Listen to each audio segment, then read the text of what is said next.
Hi, and welcome to the Miami-Dade Chamber Member Connection. I am your host, Eric Knowles. But before we get started, a word from one of our supporters. At Convey, we're not only dedicated to solving today's biggest challenges facing healthcare organizations, we're also committed to predicting and planning for tomorrow's challenges by uniting a family of companies. We combine powerful technology with robust data analytics to deliver integrated end-to-end solutions that achieve meaningful results. Start your journey towards transformative business performance with Convey. Hi, and welcome back to the Miami-Dade Chamber of Commerce Member Connection. I am your host, Eric Knowles, president of the Miami-Dade Chamber, as we celebrate 50 years of Black excellence here in Miami-Dade County, South Florida, because we have members all the way from Palm Beach down to Broward, Miami-Dade, and other parts of not just Florida, but the country. So, yeah, you already know the deal. I'm excited. Again, when we are talking about building Black business, small business, minority-owned, and women-owned businesses, it's exciting. And today, and I have to read her name because I don't want to blow it. So, Miss Kemba Olabisi Gosier, how are you? Yes, I'm doing great. Super excited to be here. Super excited. Yes. Exciting to have you here. And you are the president of Advancing Sickle Cell Advocacy Project. But before we get there, tell our folks a little bit about you and where you're from and who you are, and then we'll get into ASAP, as I see that you call it. Yes, ASAP. Well, my name is Kemba Gosier. As you stated, I'm the president of Advancing Sickle Cell Advocacy Project, Inc. But most importantly, I'm the mother of a daughter living with sickle cell disease, which is my passion and actually my purpose in life. When my daughter was born, let me just get right to the beginning. I didn't even know I was someone who carried the sickle cell trait until my daughter was actually born with the actual disease. Then I later found out that 1 in 13 African Americans are actually carriers of the sickle cell trait. But I'm a certified sickle cell educator and counselor. As well as I work as a consultant on several projects to improve the quality of care for people, in fact, impacted by sickle cell disease here in South Florida. All right.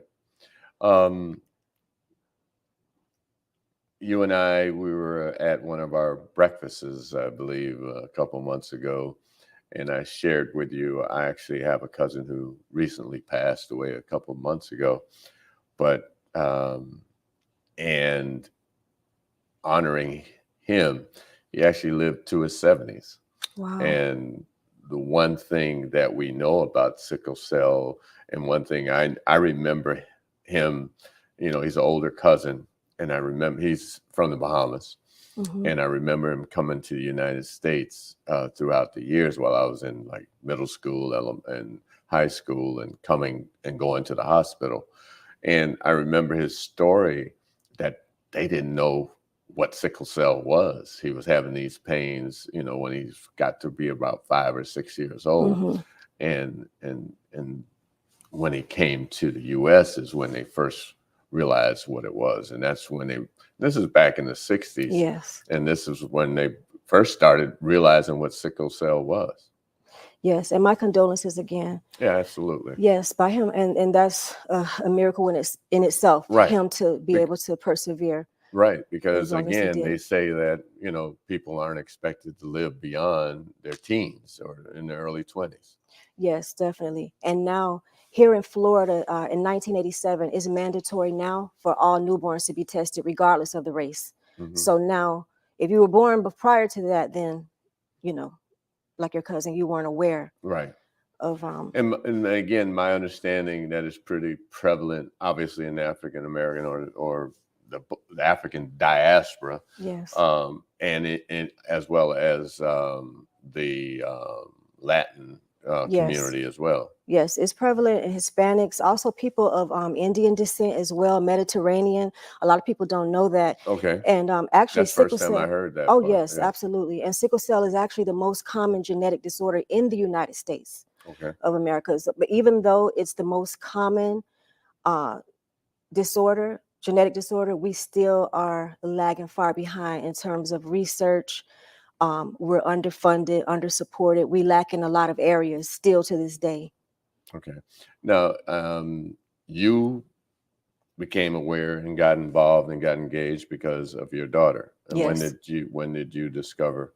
Okay. Well, my daughter was born. My daughter's an adult now. Right. When she was a pediatric patient, sickle cell warrior, pediatric warrior, I noticed that no one wants to see a child in pain, right? Mm-hmm. When you see a child in pain, the first instant. However, I noticed that when she became an adult, became 18 and transitioned to adult care, there was a huge disparity in the quality of care, the compassion and the treatment versus the pediatric side. So when I noticed that disparity, I decided to get together. I contacted a friend who has sickle cell disease, also has a child who has sickle cell disease, and we started a support group. We started meeting, and from there, that's how Advancing Sickle Cell Advocacy Project started. And when you think of ASAP, the first thing you think of is as soon as possible. Right. So it's a play on that acronym ASAP, Right. Okay. because the sickle cell community needs resources, better treatment, a cure, and we need it as soon as possible. So it's Right. also a play on that as well. Right. When and again, obviously having a family member who suffered or stricken by sickle cell, you hear about these cures all the time. What is out there? What in terms of alleviating the disease? Well, bone marrow transplant is a curative therapy. However, everyone doesn't qualify for that. You have to Mm-hmm. have a match. December 8th of 2023, gene editing was approved for sickle cell disease, which is another curative treatment. So we're learning as we go along with that. We're actually having a town hall on April 17th at the Betty Ferguson Center, where we have the two companies that are responsible for the gene editing, which is Bluebird Bio and Vertex Pharmaceuticals. Mm-hmm. They're going to come and we're going to learn information about that. But that's still very new, but it's very promising. Mm-hmm. That the FDA approved that specifically for sickle cell disease. Right now, we currently have 4 medications that are used to treat sickle cell disease. But again, that's still lagging behind like cystic fibrosis and other illnesses that are chronic as well. So we're making progress, but we still have a ways to go. Okay. So again, how old is your daughter now? My daughter's 32 years old. Okay. So what has that been like in terms of obviously you discovering that she had it and up until now? What have the challenges been? Well, to be honest with you, just like with your cousin, how they gave him a life expectancy, and sickle cell disease does can shorten the life expectancy of someone. So when she was 2, I actually had an emergency room doctor tell me don't plan for college for her. It devastated me, actually broke my spirit. At that time, I wasn't as educated.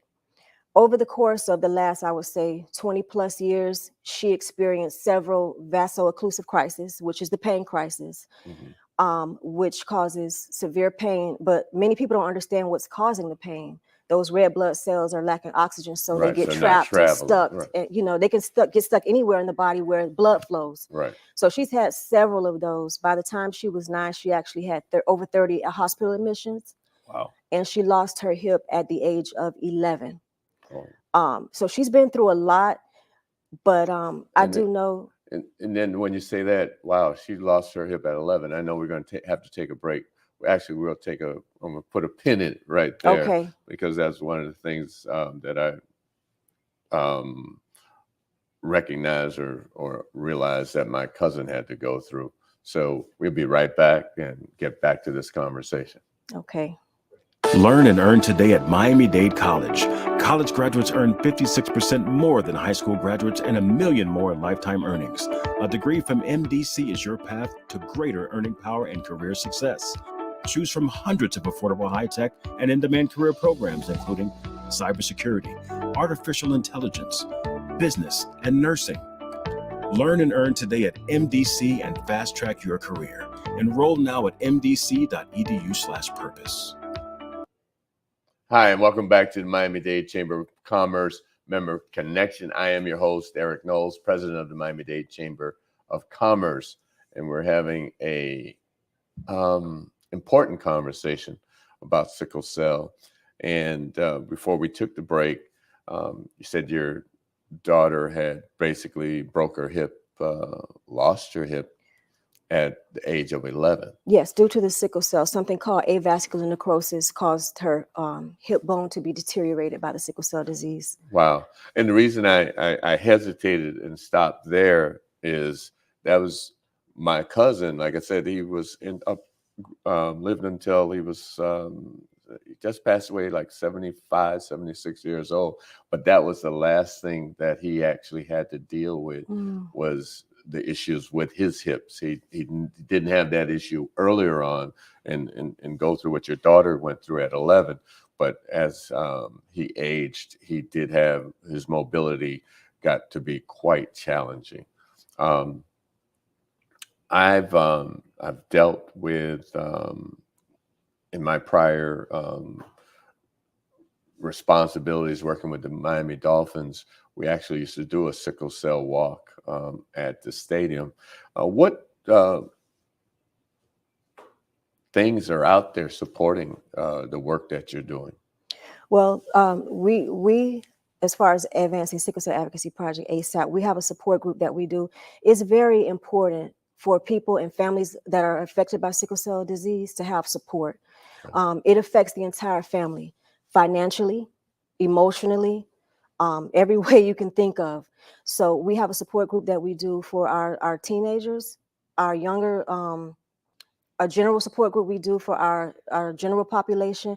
We also provide several programs such as COPE, Community of Parents Empowered, where we teach coping strategies. We have licensed specialists that come in, music therapy, art therapy, teaching the children that are under 18 and their parents how to cope with having sickle cell disease at a young age.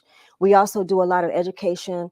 We work with our FIU medical school as well, with teaching our future doctors and healthcare providers how it is living with sickle cell disease, so that when not all of our healthcare providers are bad. We have some amazing ones. Right. But unfortunately, there's a lack of education and understanding and compassion, especially when it gets to the adult side of things. So we tackle that by having workshops with the future medical students and our sickle cell warriors, as well as our healthcare providers as well. Okay. So what can people do? And I know you just said that, but what can really people do to help you?